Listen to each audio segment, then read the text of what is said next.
नमस्कार, मी मोहिनी सोनार. आपण पाहताय TV9 मराठी. बुलेटिन मध्ये टॉप 9 बातम्यांचा आढावा घेणार आहोत. सुरुवातीला बिहारमधील निवडणुकीसंदर्भातल्या टॉप 9 घडामोडी बघूयात. बिहारमध्ये नितीश राज पाहायला मिळणार का, या संदर्भातले टॉप 9 अपडेट्स.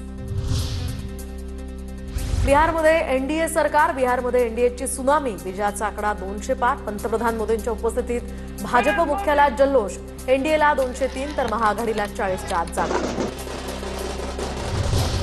बिहारमध्ये आतापर्यंतच्या मतमोजणीत भाजपला 90, जेडीयूला 85, आरजेडीला 24 तर काँग्रेसला 6, एलजेपीला 19 तर इतर 6 जागांवर.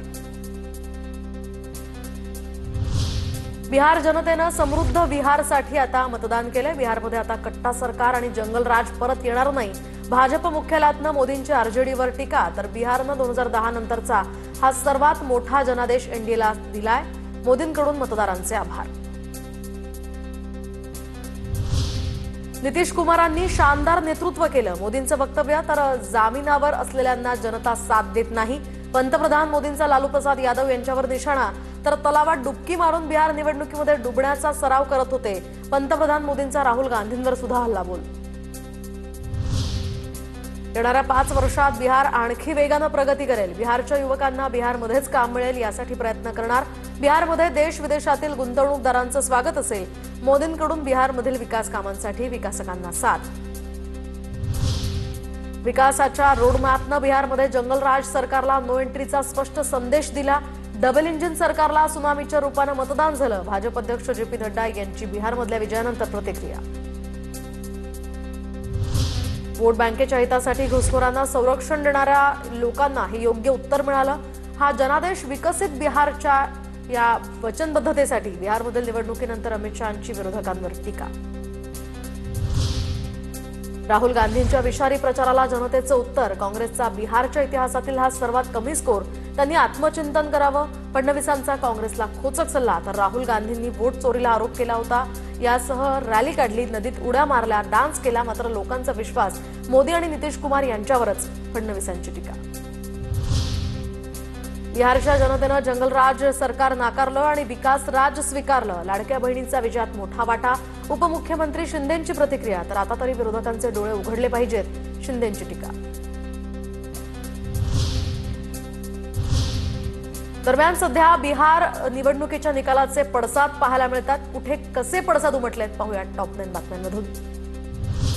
नितीश कुमार बिहारचे मुख्यमंत्री राहणार. जेडीयूचा ट्विट करत सीएम पदावर दावा. मात्र काही वेळातच ट्विट डिलीट. तर बिहारचा मुख्यमंत्री कोण होणार हा सस्पेन्स अजूनही कायम. मुख्यमंत्री पदासंदर्भात वरिष्ठ नेते ठरवतील. नितीश कुमारांच्या प्रश्नावर तावडेंचं उत्तर. बिहारमध्ये नितीश कुमारांच्या चेहऱ्यावर निवडणूक लढवली, त्यामुळे सीएम हे नितीश कुमारच असायला हवेत. बिहारच्या निकालानंतर सुप्रिया सुळेंची प्रतिक्रिया. बिहारमध्ये अगदी महाराष्ट्र पॅटर्न. 10,000 में लोकतंत्र बिकता है, ये बिहार में दिखता है. बिहारच्या निकालावर संजय राऊतांचा निशाणा. रेवडी कल्चर आणणार नाही म्हणणाऱ्या पंतप्रधानांनी रेवडी कल्चर आणलं. केंद्राच्या मार्फत महिलांच्या खात्यात 10,000 रुपये टाकले. खासदार ओमराजे निंबाळकरांची टीका. तर विरोधकांनी सुद्धा लोकांमध्ये मिसळून काम करण्याचा धडा घेतला पाहिजे, ओमराजे निंबाळकरांचा सल्ला. मुंबईचा सेवकच नगरसेवक म्हणून निवडून येईल. मुंबईकरांची संपत्ती लुटणारे डाकू आहेत. अमित साटप यांची ठाकरेंवर टीका. ये तो झाकी है, मुंबई पालिका अभी बाकी है. बिहारची पुनरावृत्ती मुंबई नगरपालिकेमध्ये, महानगरपालिकांमध्ये होईल. महायुती प्रचंड मतांनी निवडून येईल. अतुल भातखळकरांकडून विश्वास व्यक्त. बिहारचं गणित आणि महाराष्ट्राचं गणित वेगळं. अंबादास दानवेंचं रवींद्र चव्हाणांना प्रत्युत्तर. तर तेजस्वी यांचा मुख्यमंत्रीपदाचा चेहरा घोषित करायला वेळ लावला. काँग्रेस आणि आरजेडीनं चुका केल्या. काँग्रेस जास्त जागा मागतं. विजयाचं प्रमाण यामुळेच कमी असतं. दानवेंची प्रतिक्रिया. बिहारचा निकाल पाहता विरोधकांनी धडा घेऊन आपलं दुकान बंद करावं. महाराष्ट्रामध्ये उद्धव ठाकरेंप्रमाणेच काँग्रेसनं सुद्धा दुकानं बंद करावी. बिहारच्या निकालानंतर नारायण राणेंचा टोला.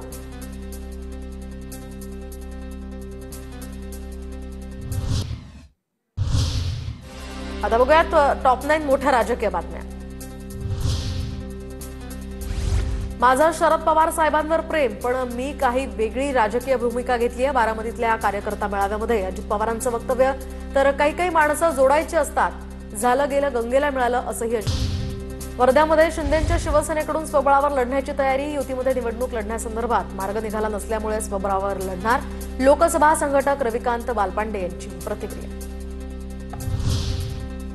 धुळ्यातील दोंडाईच्या वरवाडे या नगर परिषदेच्या नगराध्यक्षपदासाठी नयन रावल यांचा उमेदवारी अर्ज दाखल. भाजपकडून नगराध्यक्षपदासाठी आपला उमेदवारी अर्ज दाखल केला. नयन रावल मंत्री जयकुमार रावल यांच्या मातोश्री. धाराशिवमध्ये मुरुम या ठिकाणी भाजपकडून बापूराव पाटील यांचा नगराध्यक्षपदासाठी उमेदवारी अर्ज दाखल. बापूराव पाटील हे माजी मंत्री बसवराज पाटील यांचे बंधू आहेत. उद्धव ठाकरेंना त्रास देणाऱ्या एकनाथ शिंदेंच्या पक्षासोबत राज्यामध्ये युती करायची नाही असा निर्णय. ठाकरेंच्या शिवसेनेचे संपर्क प्रमुख अनिल कोकिळे यांची माहिती. पंढरपुरात ठाकरेंच्या शिवसेनेकडून एबी फॉर्म्सचं वाटप. शिंदेंच्या शिवसेनेकडून बुलढाणा नगरपालिका स्वबळावर लढण्याची तयारी, तर युतीच्या प्रस्तावाला भाजपकडून सकारात्मक प्रतिसाद नाही. संजय गायकवाड यांची माहिती.